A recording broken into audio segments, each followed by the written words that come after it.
Very formal good morning to all the students. Today's topic is partnership deed. इससे पहले हम partnership का meaning, partners का meaning, partnership types, partners की types, उसके फीचर्स, मेरिट्स, डीमेरिट्स पढ़ चुके हैं।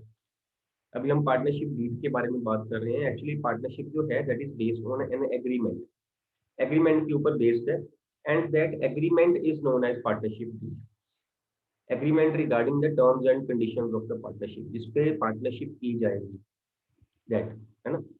And preferably the partnership deed, the partnership agreement must be in writing. It can be oral also. Suppose जैसे हम उस दिन भी बात कर रहे थे, अगर तीन अच्छे फ्रेंड्स हैं, दो है या तीन है, आपस में फ्रेंड्स हैं, वो कहते हैं ऐसा ऐसा करते हैं, तुम इतने पैसे लगाओ, मैं इतने पैसे लगाता हूँ, ये इतने पैसे लगाता है, आप बिजनेस स्टार्ट करते हैं। प्रॉफिट शेयरिंग रेशियो क्या रहेगी, वो कहता है कोई बात नहीं, आप इतना प्रॉफिट ले लेना, ये इक्वल ले लेंगे हम तीनों जने। ओरल हो गया। Oral partnership deed can also be there. Oral agreement can also be there, but preferably it should be in writing form. Partnership deed जो है that should be in writing form so that the future disputes can be avoided. आज तो उनकी आपस में बड़ा, दो partner है, उनको बड़ा प्यार है आपस में, ए और बी का। ए ने लगाया 10 लाख रुपया, बी ने लगाया 1 लाख रुपया बिजनेस में। ए के पास टाइम कम था। ए कहता है कि जी मैं टाइम दे दूंगा, टाइम आप दे देना। बी को बोलता है, बी कहता है हाँ मैं फ्री हूँ, बिजनेस टाइम मैं दे दिया करूंगा। ये डेली के बिजनेस में वहां पे 8 आवर्स बिजनेस कर रहा है। डेली 8 आवर्स अपनी शॉप वगैरह बिजनेस जो भी है वहां को खोल के बैठता है, उसको ऑफिस खोल के बैठता है। इसके पास टाइम नहीं होता, ये कभी कभी आता है, आता भी है 1 आध घंटे के लिए आता है और चला जाता है। से वी कैन से कि डेली का 1 आवर लगा देता है। इन्होंने बिजनेस स्टार्ट कर लिया, कहते हैं चलो पैसा मैं लगा देता हूँ, टाइम तू दे देना, हम ऐसे मैनेज कर लेंगे, जो प्रॉफिट होगा वो देख लेंगे, जो प्रॉफिट होगा वो देख लेंगे, कर लेंगे मैनेज। ठीक है, बिजनेस स्टार्ट हो गया। साल 2 साल बिजनेस चला, है ना, प्रॉफिट वो शेयर करते रहे जैसे भी उन्होंने करना था। पॉइंट आ गया, डिस्प्यूट हो गया। 3 साल के बाद वो कहता है कि ये मैंने नहीं, इतना आधा आधा प्रॉफिट नहीं मैंने शेयर करना, पहले 50-50% कर रहे थे। ये कहता है देखो मैंने लगाया 10 लाख रुपया और तुमने लगाया है 1 लाख रुपया, है ना, तो प्रॉफिट मेरा ज्यादा बनता है।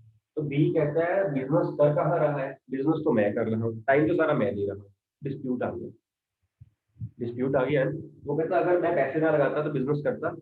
ए कहता, बी कहता है टाइम ना देता, तेरा पैसा ऐसे ही पड़ रहा था, कोई फर्क नहीं पड़ रहा था, पैसा ऐसे कैसे पड़ रहा था, टाइम तो मैंने दिया, बिजनेस तो मैंने चलाया।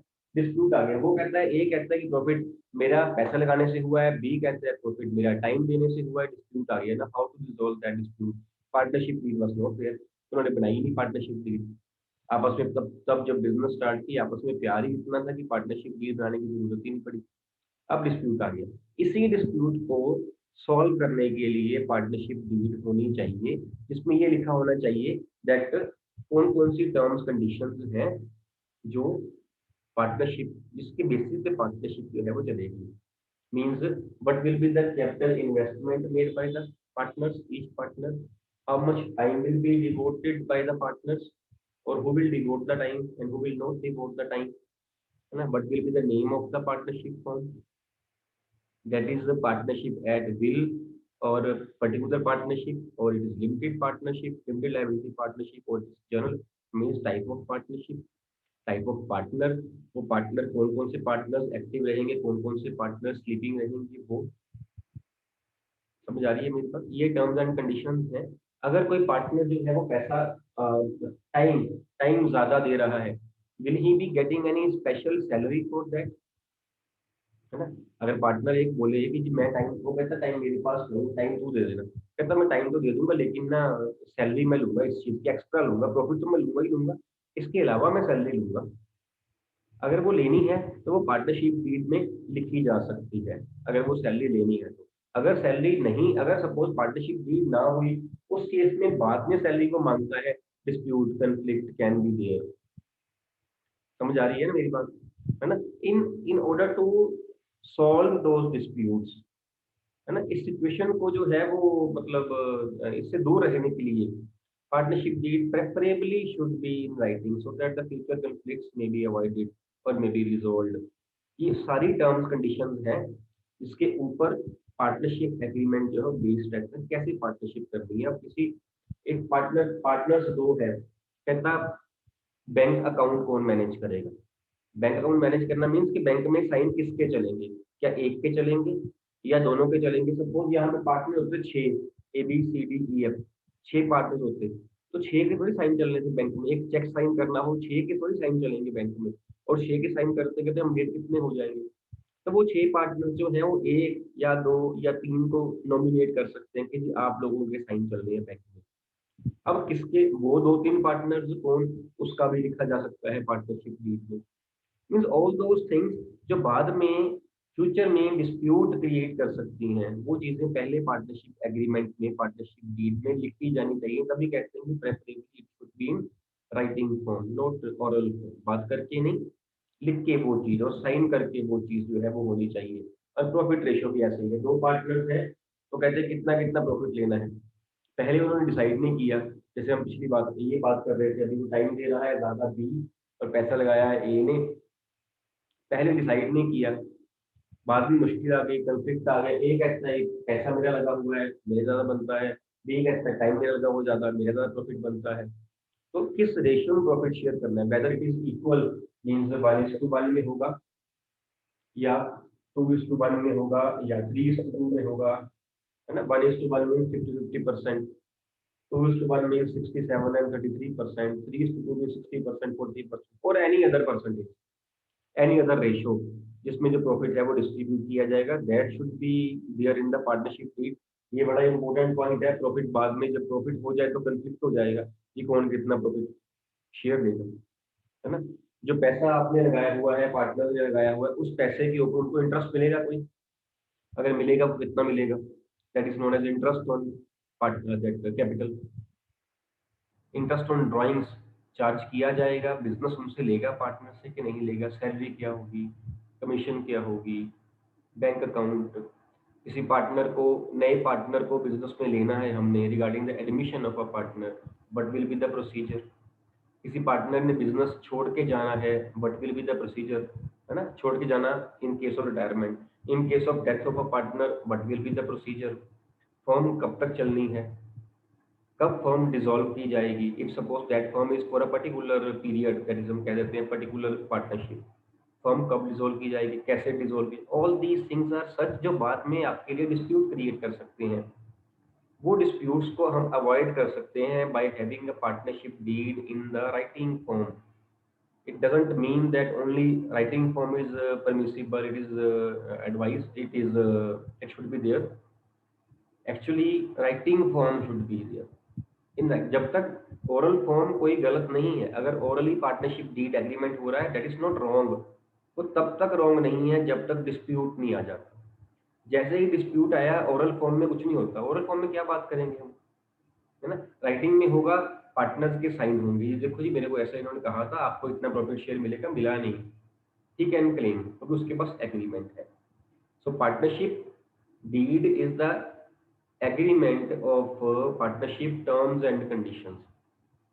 समझ आ रही है मेरी बात, ठीक। इसको लिख लीजिए, इट इज एन एग्रीमेंट। मैं पॉइंट्स लिखवा देता हूँ आपको, कौन कौन से जो है वो उसमें कॉमन से हैं पॉइंट्स, लिख लीजिए। It is an agreement of terms and conditions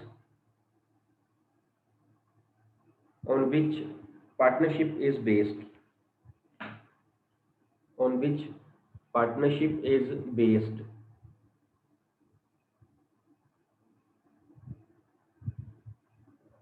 ठीक ना, इसी में ही है contents of partnership deed. Contents इसमें होता क्या क्या है जो अभी हमने बात करी है, कंटेंट्स ऑफ पार्टनरशिप, इसके पॉइंट्स लिख लीजिए। First point is name and address of the firm, name and address of the firm.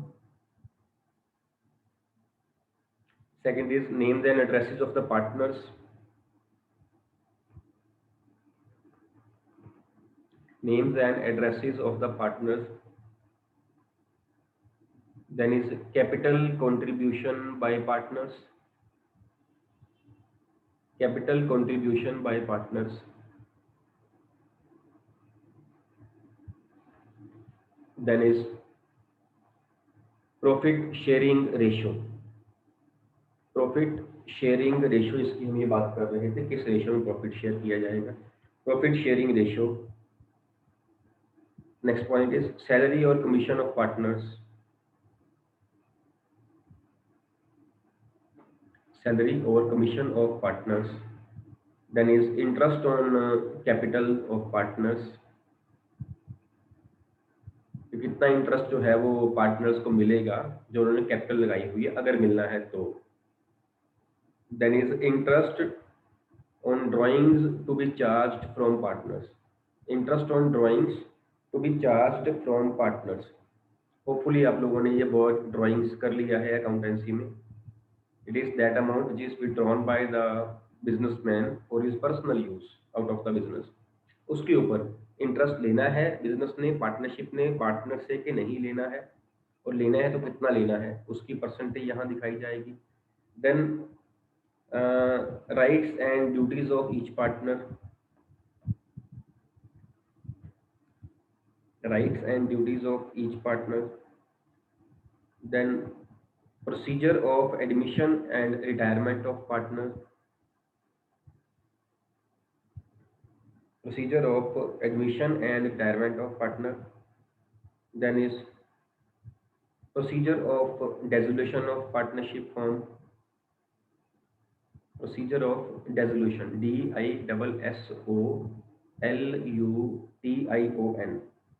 Dissolution.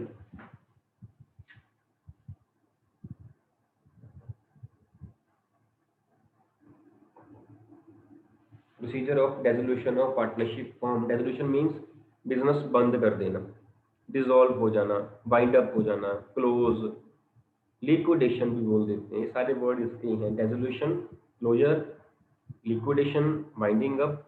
Business जो है वो बंद हो रहा है, इसका प्रोसीजर क्या रहेगा, कैसे बंद होगा business. Then violation of partnership rules.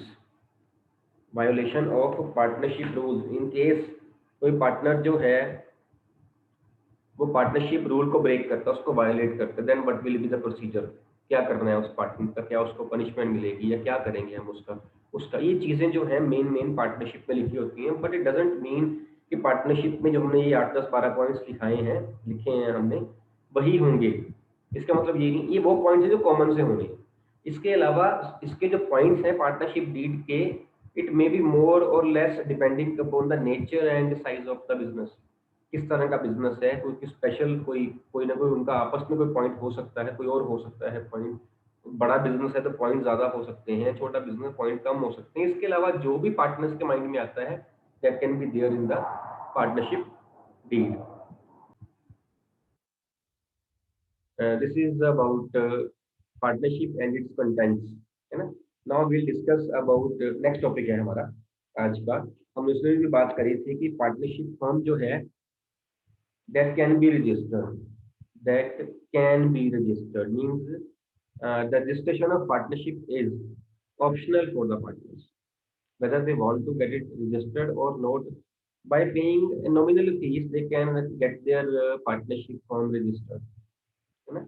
करवा लेते हैं वो तब भी ठीक है, नहीं करवाते हैं वो तब भी ठीक है, लेकिन certain benefits are there.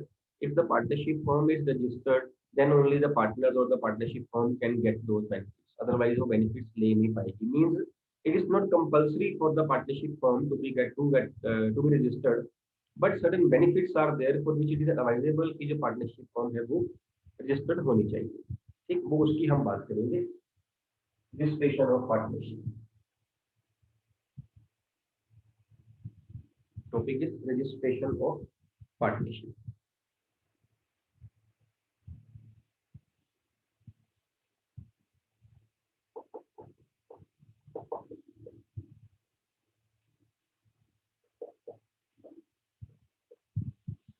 Registration means the formation of partnership, है ना.